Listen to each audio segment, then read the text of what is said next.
We are live. Yes, we are. And look at my little chaotic kitchen going on right now. Hi. Hi. I started a little bit early here and I was like, oh my gosh, I promised you a live. And this is what I wanted to do last week. And we're doing it this week.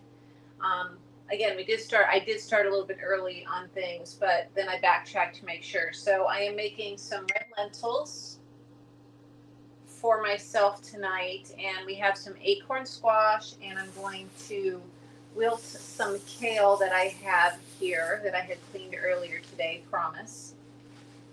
So, plant-based eating. Let's talk about plant-based eating. What I learned from, oh look, we have a little brown yucky spot here, so I'm going to pull that out so that we're not eating that, or that I'm not eating this.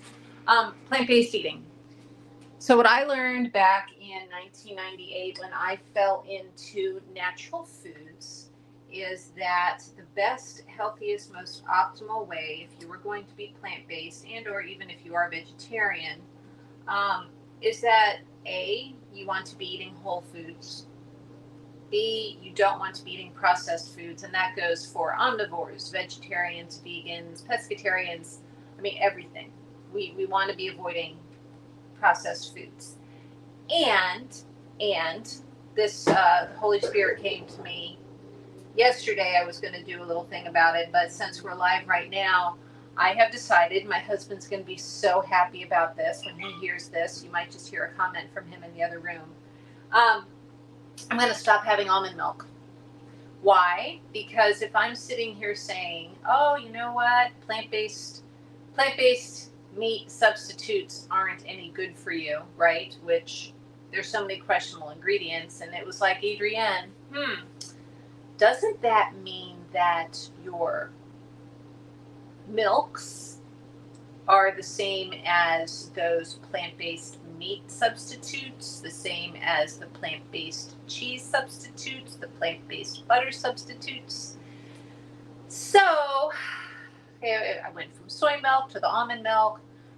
Didn't do the oat milk because to me that's a grain, even though it's gluten-free grain and inflammation, and they're saying that that's no good for you. And there's always these things popping up about almond milk not being good for you and all the extra added ingredients. So unless I am making almond milk myself, which means soaking the almonds, I forget how many hours, and then grinding them up and then squeezing them through a cheesecloth, I am not going to be buying almond milk anymore. It's just going to be organic milk for my men here in the house.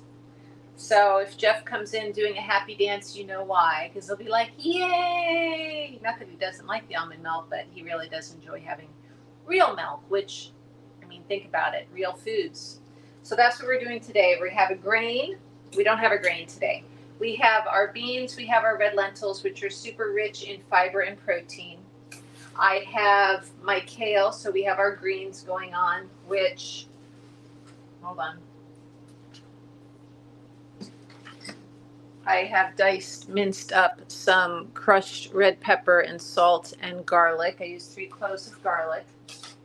In the oven, I have an acorn squash right now, and when I pull it out, I'll show you. I just poked holes in it. I put it at 425 on convection, which is probably like 450 regular, and I'm just waiting for it to get soft. The nice part about acorn squash is that since they're thin, as compared to a butternut squash, which you have to cut up kind of if you're going to roast it or just throw it into a crock pot.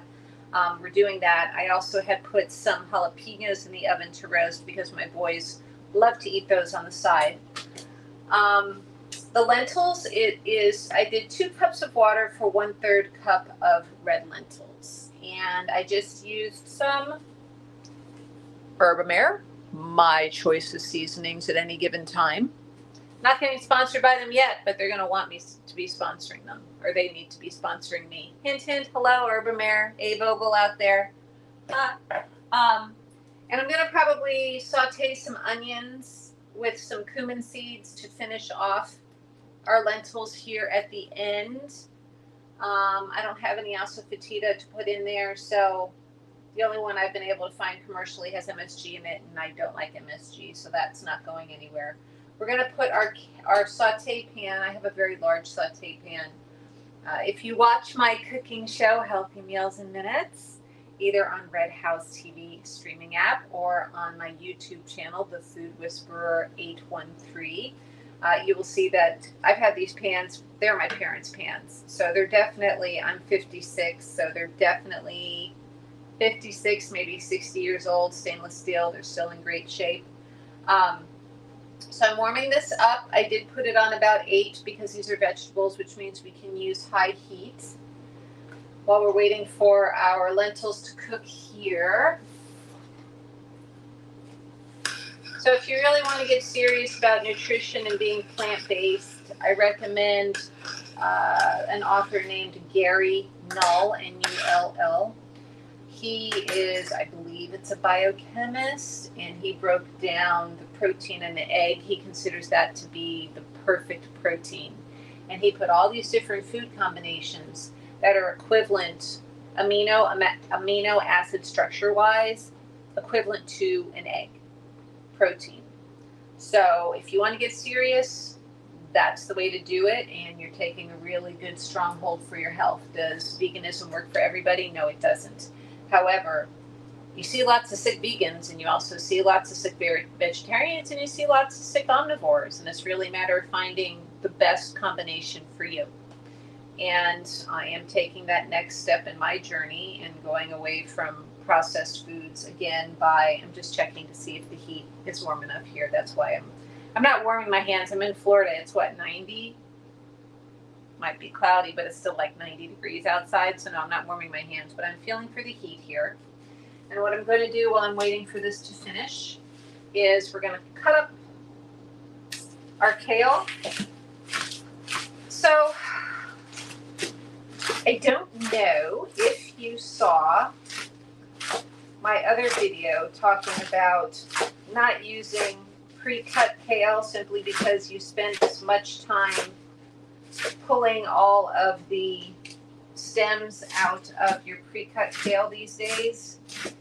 So I just go for the head and just go hacky, choppy until we're done. And then I just take all these extra leaves off the kale.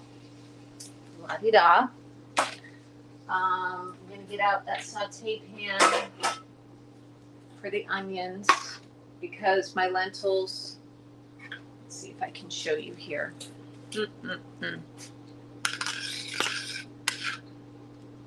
So they're no longer the beans and the water.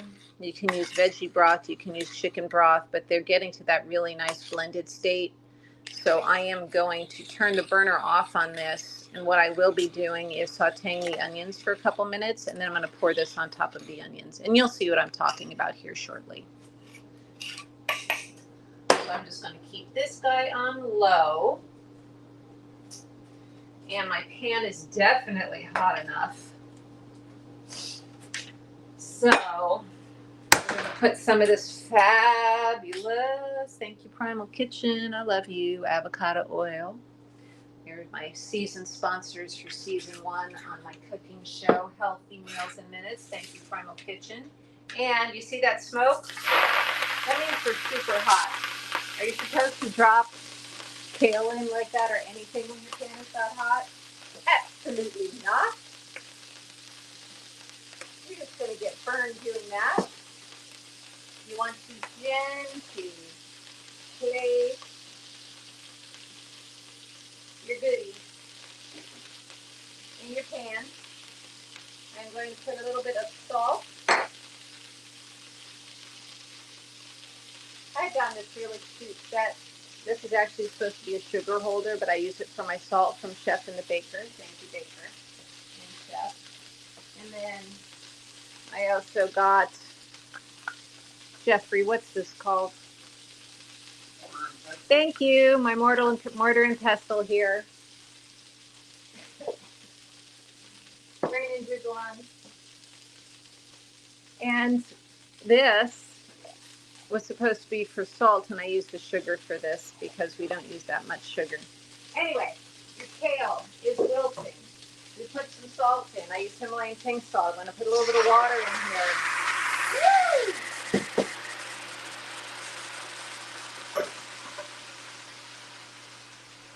start wilting. Just like that, we're putting a lid on it. And, wow, we have all sorts of onion in the fridge to use.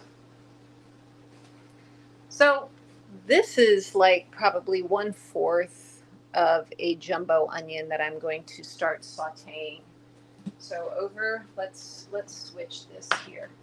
So I'm going to put my saute pan over here with a little bit of coconut oil. I'm going to use some coconut oil for my onions. I don't know if you've ever noticed that coconut oil gives things kind of a buttery flavor to it. So if you can't have butter, use some coconut oil. Some people can have beef, some cannot. So I am warming up my coconut oil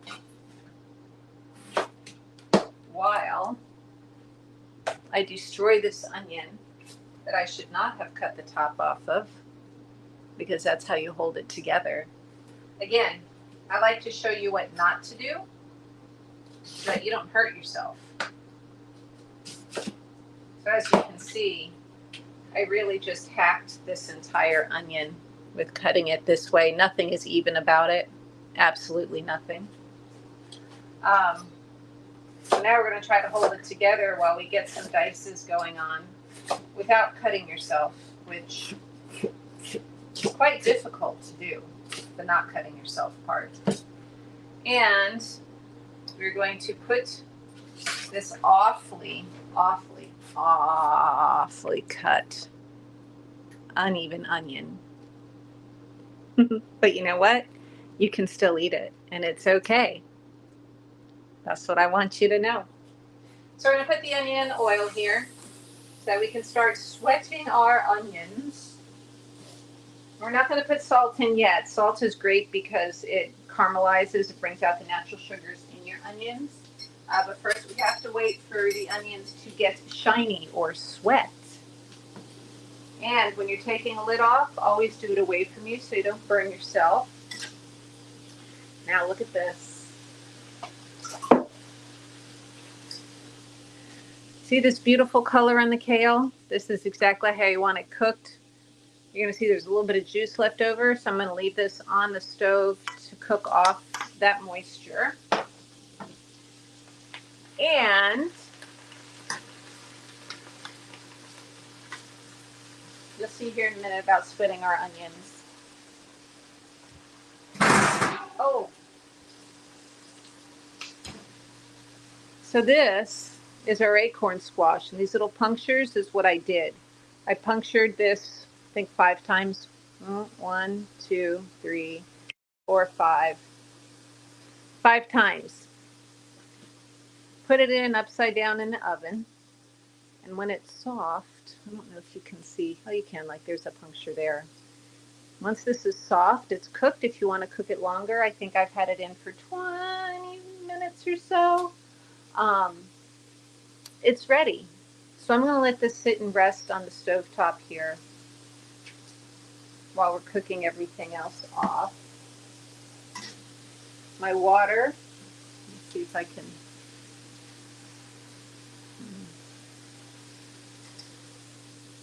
Is cooking down here. So it's kind of like finishing the kale without overcooking it is probably the best I can explain to you. Our onions, see if I can put a little bit more light on for you.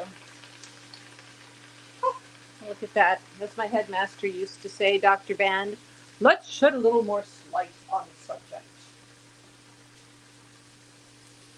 So, I don't know if you can see, but they're beginning to get a little bit shiny, and that's what's called sweating your onions. And now is when I'm going to put some salt on them. Salty salt. And I'm going to add some cumin seed. I got some wild black cumin seed going on today. It just gives a completely different character and flavor than if you're using ground cumin. You don't want a lot of it because it will become overpowering. But when you toast those cumin seeds just a little bit, it's just this pop in there. So 1/3 cup of lentils, 2 cups of water, half of a small onion, yeah, and just a 1/4 teaspoon of cumin seed here. I might throw some turmeric in here. I'm not sure. Our kale is just about done, and what I like to do at this point is I like to use some coconut aminos to finish it off. You can use Bragg's liquid aminos as well. The biggest thing that you want to be careful of is with your coconut aminos is making sure that it's the sauce and not the marinade, because the marinade has extra added ingredients. Okay? Oh, wait, yes. And let me turn the oven off because I can show you my roasted jalapenos that I did for my guys.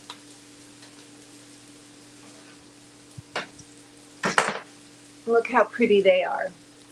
Jeff had made some tallow. He had cooked down some beef fat and made tallow.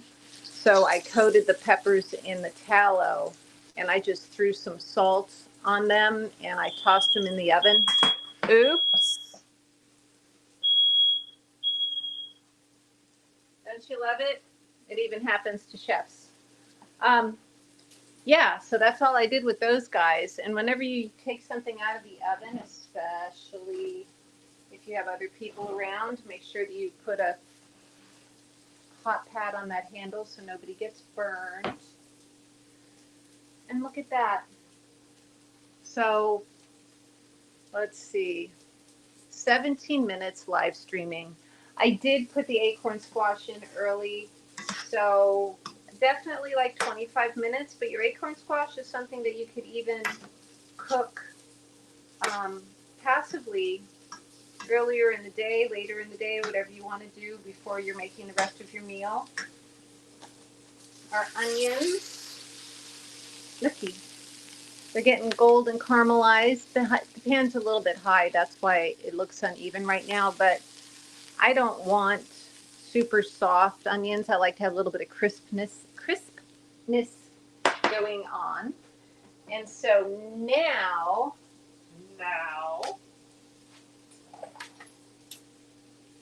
our red lentils.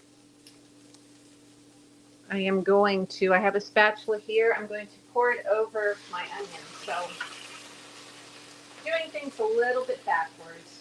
Normally you pour the onions over your red lentils,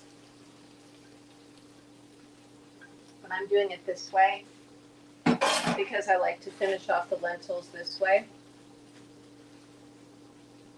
You could add cayenne pepper. Like I said, you could put cumin, asafoetida, garam masala. If you want to pour cream in, you can pour cream in. If you want it creamier, you can add coconut cream.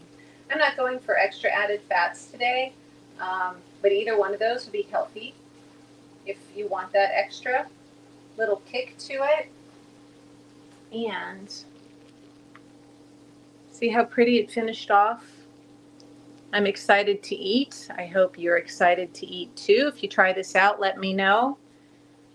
Follow me on TikTok, on Facebook, on Instagram, on YouTube. My YouTube channel I am working on growing. That is where you can find all of my cooking shows, Healthy Meals in Minutes, besides finding them on the streaming app Red House TV. Thank you for joining me, and any questions, let me know. Thanks, everybody. Bye.